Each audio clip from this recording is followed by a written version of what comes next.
Shalom jemaat Tuhan yang dikasihi dalam kasih Yesus Kristus. Bagaimana kabarnya? Selama ini masih di rumah aja jemaat Tuhan. Dan sama-sama kembali pada hari ini kita mau beribadah kepada Tuhan.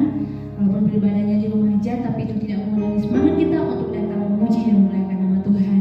Dan kita akan bersama-sama diberkati oleh kebenaran firman Tuhan yang akan disampaikan oleh Bapak Gembala. Dan mari kita persiapkan hati kita untuk datang kepada Tuhan dan persiapkan hati kita untuk diisi oleh kebenaran firman Tuhan. Mari kita mau menyembah Tuhan terlebih dahulu. Terima kasih Tuhan, terima kasih Yesus buat kasih-Mu yang luar biasa dalam kehidupan kami. Di tengah pandemi corona ini Tuhan, yang tidak memungkinkan kami untuk datang ke gereja, tapi itu tidak mematahkan semangat kami, walaupun kami hanya beribadah di rumah aja Tuhan. Biar Tuhan selalu memberkati dan menyertai kami. Yang kami perlukan adalah kehadiran-Mu Tuhan, karena kehadiran-Mu yang menjadi kekuatan dalam kehidupan kami.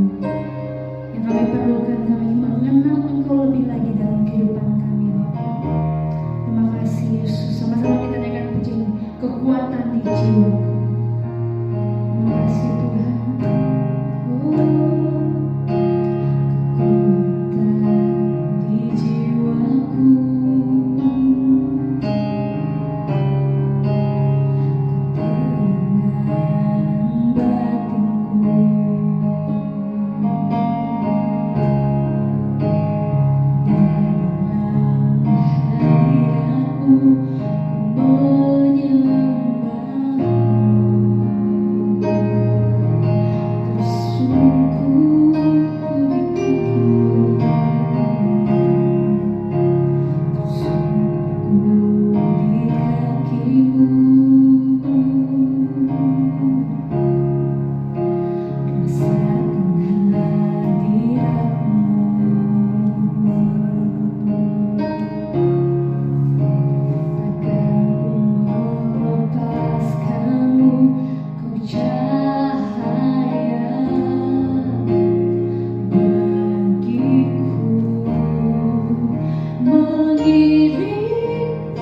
Masuk dalam rencana-Mu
mengucap syukur kepada Tuhan atas kasih-Nya yang luar biasa dalam kehidupan. Kekuatan kami hanya dalam hadirat-Mu Tuhan, kami sembah.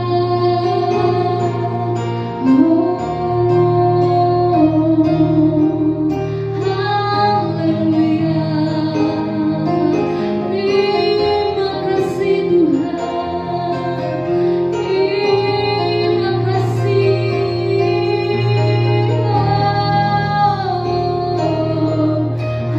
Haleluya. Kami menyembah-Mu, kami mengucap syukur. Terima kasih ya Tuhan, kami jemaat-Mu datang menyembah dan mengucap syukur di hadapan-Mu. Terima kasih Yesus.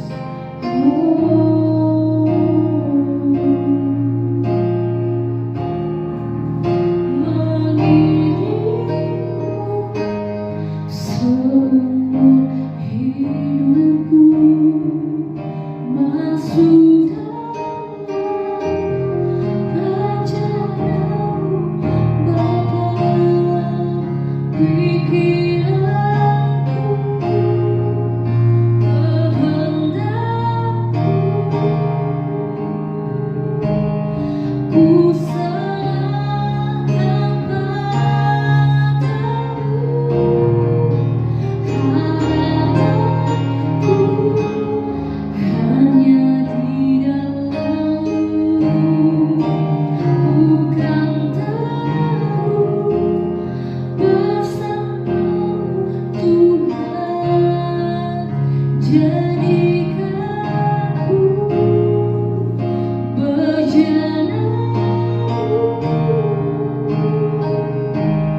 memuliakan-Mu, untuk memuliakan-Mu, untuk memuliakan-Mu.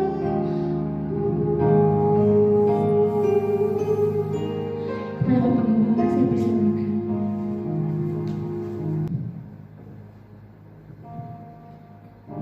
Mari kita berdoa.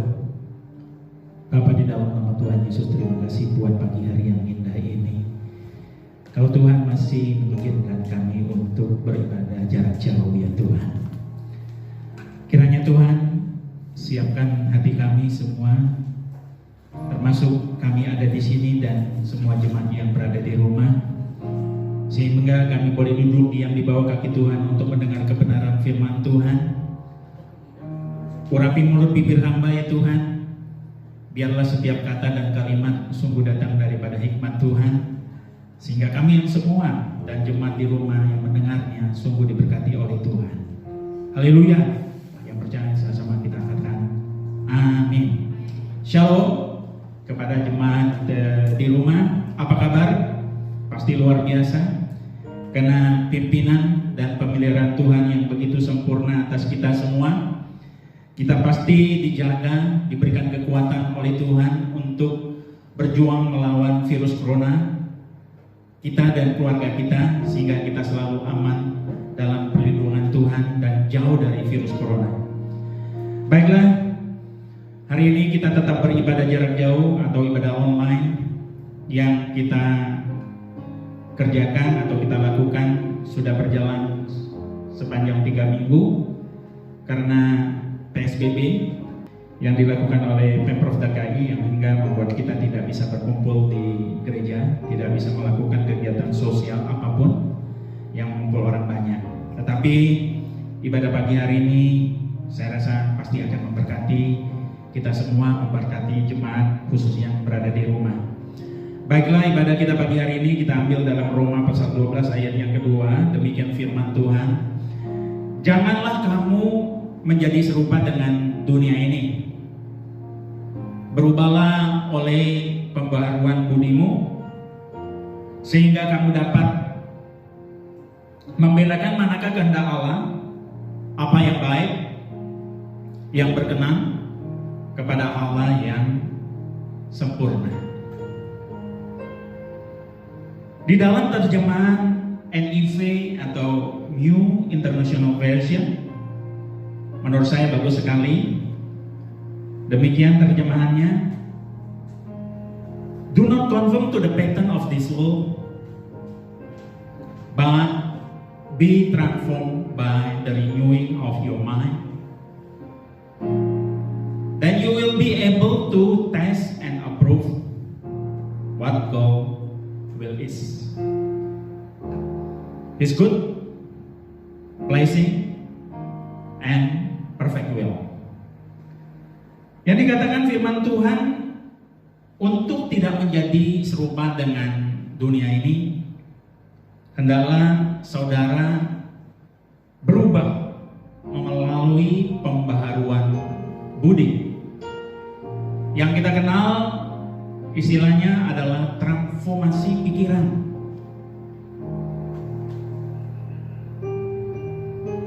Atau be transformed by the renewing of your mind.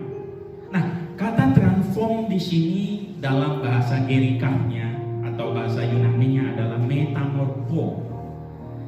Yang kita kenal dalam bahasa Indonesianya adalah metamorfosis. Ya, istilah metamorfosis ini sering kita temukan dalam transformasi ulat. Yang tadinya ulat yang menjijikan, ulat yang rakus, ulat yang suka makan, transformasi menjadi kupu-kupu yang sangat indah. Metamorfosis kupu-kupu ini adalah termasuk golongan metamorfosis yang sempurna, progresif, dan radikal. Yang artinya sebuah bentuk perubahan atau sebuah bentuk transformasi dari fase telur menetas menjadi larva adalah ulat. Fase berikutnya adalah fase pupa, yaitu kepompong. Di sini adalah suatu proses perubahan ulat untuk menjadi nimfa, kupu-kupu muda, dan proses terakhirnya adalah imago. Kupu-kupu muda menjadi kupu-kupu dewasa.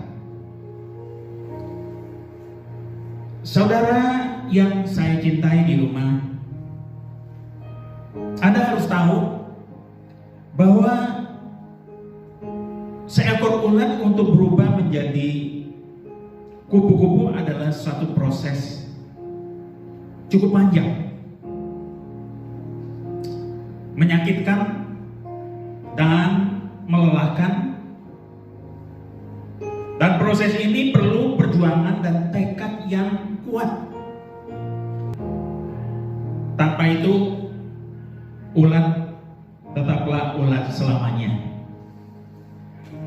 Tidak akan pernah menjadi kupu-kupu yang sangat indah. Ulat tetaplah menjadi ulat hidupnya yang menjijikan dan rakus, yang suka makan. Jadi ulat bisa berubah. Ulat mau melakukan metamorfosis, itu perlu satu perjuangan daripada ulat itu sendiri. Karena kebiasaan ulat sebelum dia melakukan metamorfosis menjadi kupu-kupu, ulat ini kebiasaannya adalah makan sampai kenyang, sehingga menjadi ulat yang gemuk. Akhirnya dia harus mengambil satu tindakan untuk melakukan metamorfosis, untuk melakukan transformasi perubahan bentuk dari ulat menjadi kupu-kupu yang sangat indah. Begitu pula halnya dengan orang Kristen. Tidak akan pernah menjadi manusia baru tanpa melalui proses transformasi atau metamorfosis. Orang Kristen tetaplah akan mengenakan manusia lamanya dengan tabiat dosa yang menjijikkan, dengan tabiat dosa yang lapar dan ganas, tak ubahnya seperti seekor ulat. Ulat sebelum transformasi menjadi kupu-kupu adalah ulat yang ganas, rakut, dan menjijikkan, yang kesukaannya hanya menghabisi daun yang merusak tanaman menjadi suatu makhluk perusak. Dalam metamorfosis ini, ulat penuh dengan perjuangan untuk melepaskan atau menanggalkan kulit lamanya untuk menggantikannya dengan lapisan kepompong, yang dimana di dalam kepompong inilah ulat diproses begitu rupa. Sakit barangkali, bisa kita bayangkan bagaimana ulat ini menanggalkan kulit lamanya untuk berganti dengan kepompong, sehingga di dalam proses itu menjadi nimfa atau kupu-kupu muda, dan proses berikutnya imago menjadi kupu-kupu dewasa. Yang selanjutnya, setelah menjadi kupu-kupu, menjalankan tugas dan fungsinya yang sangat mulia, membantu bunga dalam proses penyerbukan benang sari serta putik bunga dari satu bunga ke bunga yang lain, yang satu pohon yang kita namakan getonogami. Fungsi yang kedua dari kupu-kupu dewasa ini menjalankan fungsinya untuk menjadi indikator ekosistem. Kita melihat bagaimana ulat berubah menjadi kupu-kupu yang mempunyai tugas dan fungsi yang begitu mulia. Rasul Paulus sangat memahami betul tentang proses transformasi atau metamorfosis ini, karena sebelum ia bertobat, ia adalah seorang yang bernama Saulus, yang mempunyai sosok seorang yang ganas dan kejam sebagai anggota Sanhedrin untuk mengejar dan menganiaya orang-orang Kristen, pengikut Kristus. Tentulah hal ini Tuhan tidak suka. Pada waktu Saulus melakukan perjalanan menuju Damaskus yang kita baca di dalam Kisah Para Rasul pasal yang ke-9. Setelah bertemu dan berjumpa dengan Tuhan Yesus, Saulus berubah secara radikal. Tuhan merubah Paulus secara radikal.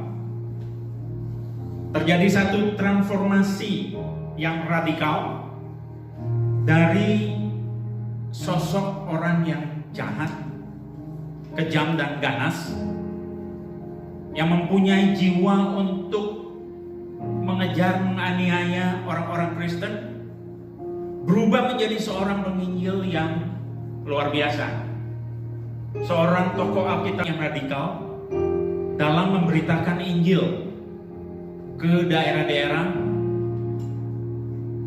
sampai ke Asia Kecil. Terjadi satu perubahan yang begitu luar biasa yang dinamakan satu transformasi radikal yang dialami oleh Saulus. Radikal di sini dalam perspektif yang baik, bukan dalam perspektif yang jahat. Sebagai orang percaya perlu menyadari bahwa Tuhan Yesus menghendaki kita orang-orang yang percaya, kita orang Kristen harus berubah melalui pembaharuan budi, by renewing of your mind. Pembaharuan ini harus dilakukan terus-menerus. Tidak hanya sesaat, tetapi continue, terus-menerus. Sampai mencapai sebuah pikiran dan perasaan seperti Kristus. Sampai kita sepikiran, seperasaan dengan Kristus. Dalam bahasa Yunani-nya adalah phroneo. Tanpa pikiran Kristus, tidaklah kita mengerti kehendak Allah yang baik dan yang sempurna. Oleh karena itu kita perlu berubah. Kita perlu berubah dalam pembaharuan budi, renewing of your mind, transformasi pikiran. Nah, dalam transformasi pikiran ini memang suatu hal yang sulit dilakukan oleh kita sebagai manusia. Karena pikiran kita ini atau pikiran lama kita sudah lama tertanam di alam bawah sadar kita, yang sudah diprogram sedemikian rupa di dalam otak kita, kemudian tersimpan di dalam alam bawah sadar. Itulah yang menjadi dasar tingkah laku, perbuatan, sikap laku kita setiap hari. Jadi orang bilang, you act what you think. Kamu lakukan apa yang kamu pikirkan. Jadi pikiran menentukan sikap perbuatan kita. Kalau pikiran kita baik, teranglah tubuh kita. Kalau pikiran kita jahat, pikiran kita masih syarat dengan dosa, gelaplah tubuh kita. Oleh karena itu, sebagai orang percaya kita perlu melakukan satu transformasi pikiran. Meninggalkan pikiran yang lama, menanggalkan pikiran lama, menggantikannya dengan pikiran yang baru. Pikiran Tuhan, perasaan Tuhan yang dianugerahi Tuhan. Karena kita telah diberikan hati yang baru, roh yang baru, yang memimpin kita untuk berpikir, melakukan satu perubahan terus-menerus dalam pikiran sampai mencapai pikiran Tuhan, perasaan Tuhan. Yang bisa kita baca di dalam Yehezkiel pasal 36 ayat 26. Tuhan menganugerahkan kita hati yang baru, roh yang baru. Nah, pikiran yang baru, rahmat yang baru, hikmat yang baru yang dianugerahkan Tuhan setiap pagi itu baru. Setiap pagi, tidak ada yang usang. Makanya hidup begitu dinamis. Pikiran kita tidak stagnan, tapi pikiran kita selalu dinamis. Terus berkembang ke arah yang jauh lebih baik sampai mencapai pikiran Kristus. Tanpa perubahan, tanpa pembaharuan budi, tidaklah kita bisa mempunyai pikiran yang baru. Tanpa metamorfosis, ulat tetaplah berpikiran seperti ulat yang menjijikkan. Tapi ulat bisa berubah menjadi kupu-kupu, mempunyai pikiran dan perilaku yang sangat mulia untuk membantu tanaman, bunga melakukan pertumbuhan batang sari dan putik sehingga pohon bisa berbuah. Kalau kita mengambil pembelajaran metamorfosis daripada kupu-kupu, sebagai manusia, sebagai umat Tuhan,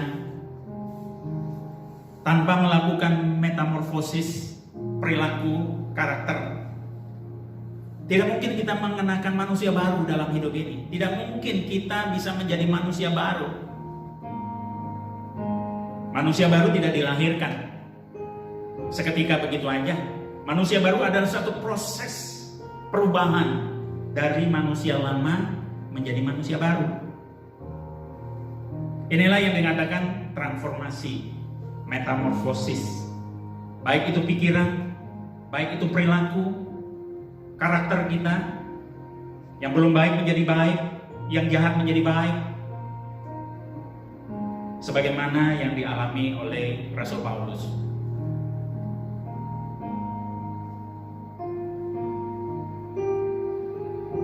Pembaharuan budi atau transformasi pikiran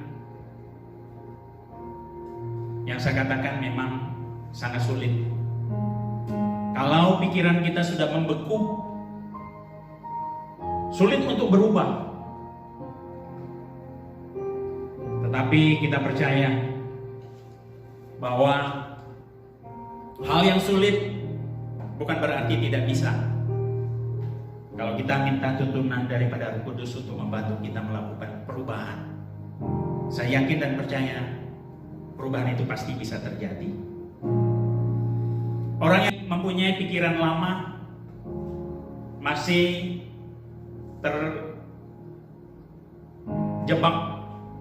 terbelenggu dengan pola pikiran yang lama, manusia lama yang syarat,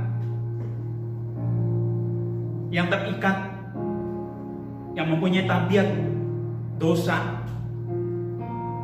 Setelah melakukan transformasi pikiran, transformasi karakter, perilaku, menjadi manusia baru, manusia yang dimerdekakan dari perbudakan dosa. Dan inilah yang dikehendaki Tuhan. Sebagai anak-anak Tuhan, tentulah kita harus memahami ini dengan benar. Kata anak-anak Tuhan di sini, jangan kita selalu berpikir terlalu dangkal. Jangan kita berpikir bahwa semua orang Kristen adalah anak Tuhan. Orang Kristen yang bisa digolongkan menjadi anak Tuhan kalau dia sudah mempunyai pikiran dan perasaan Kristus. Tanpa pikiran dan perasaan Kristus, tidak mungkin dia menjadi anak Allah. Menjadi anak Allah kita harus mengerti keinginan dan kehendak Allah, pikiran dari Allah Bapa. Oleh karena itu, mari saya mengajak kita semua untuk mengambil satu sikap untuk berani melakukan perubahan.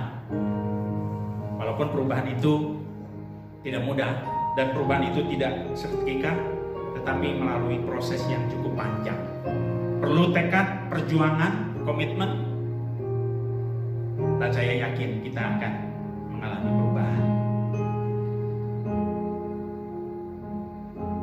Saya sangat memahami bahwa untuk mengubah sebuah isi aplikasi maka perlu mengubah program, yaitu otaknya.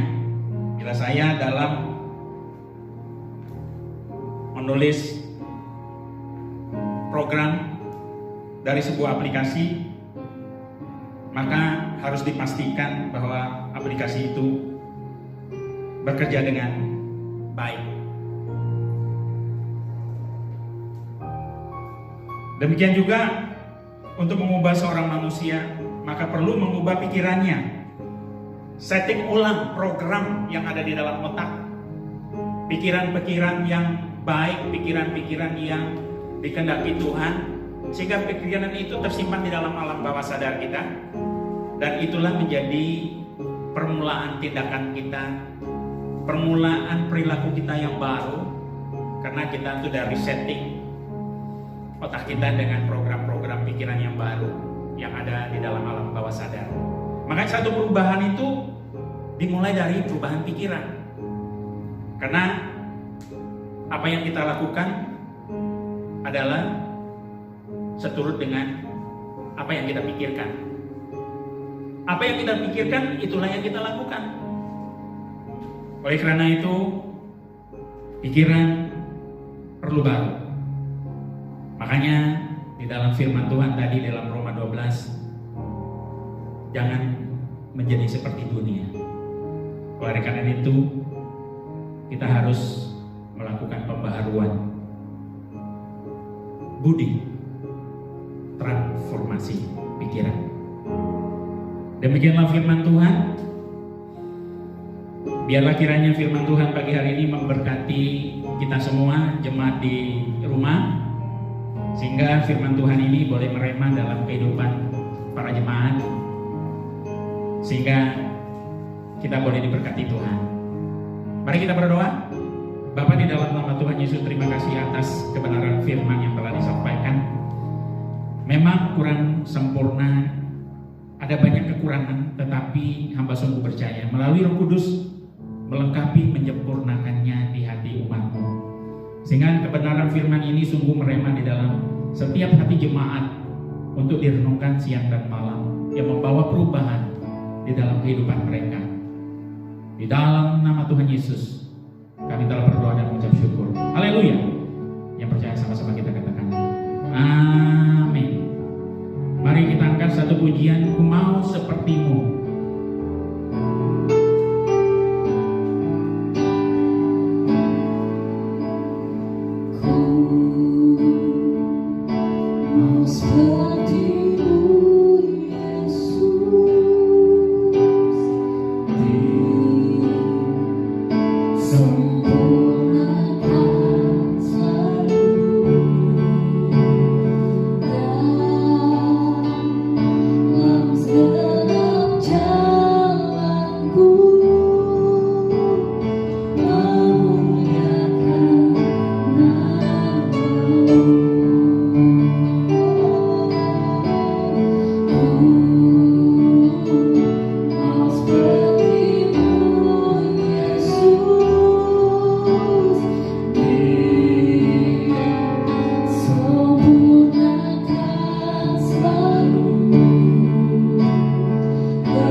Ibadah telah selesai. Mari kita mengarahkan hati kita untuk menerima berkat daripada Tuhan. Bapa, di dalam nama Tuhan Yesus, Engkau melihat tangan-tangan daripada umat-Mu di rumah dan umat-Mu di gereja ini membuka mengarah ke surgawi. Karena umat-Mu begitu percaya bahwa Engkau akan membukakan tingkap-tingkap langit, mencurahkan berkat-berkat surgawi kepada umat-Mu di rumah, ya Tuhan. Berkat kasih karunia-Mu melimpah atas mereka.